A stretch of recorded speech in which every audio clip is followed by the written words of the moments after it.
Everything travels at the speed of light.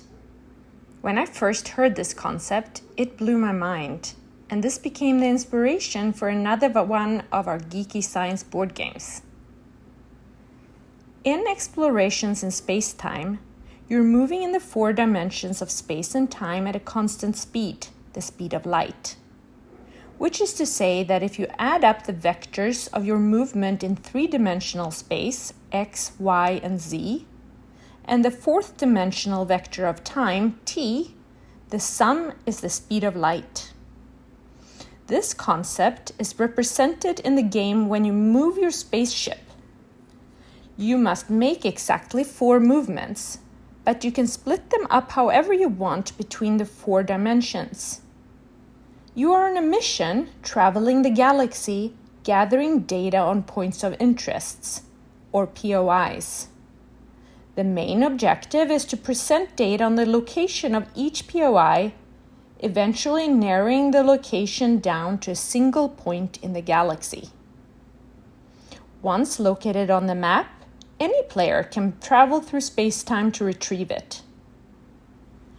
Each POI starts with one piece of information known to everyone. For example, you might know that a POI, such as an alien artifact, is located inside an asteroid field. But there are several asteroid fields.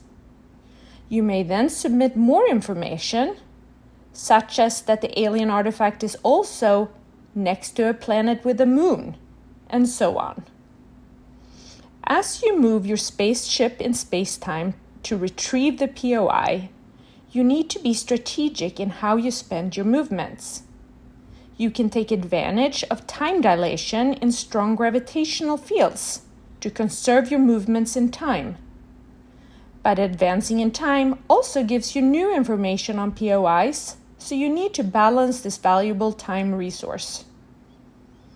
As you advance in time, you unlock more advanced technologies.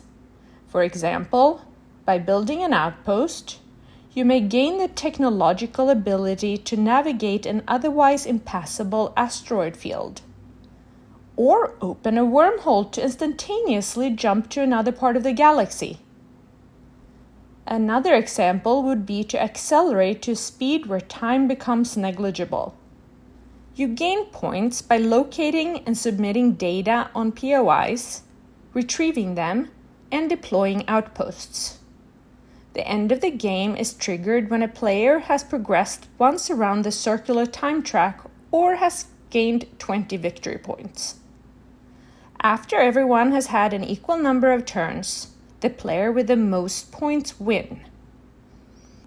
We have made an effort to keep the general concepts scientifically accurate, while also using creative and novel game mechanics to make for a fun and competitive game experience for 2 to 4 players.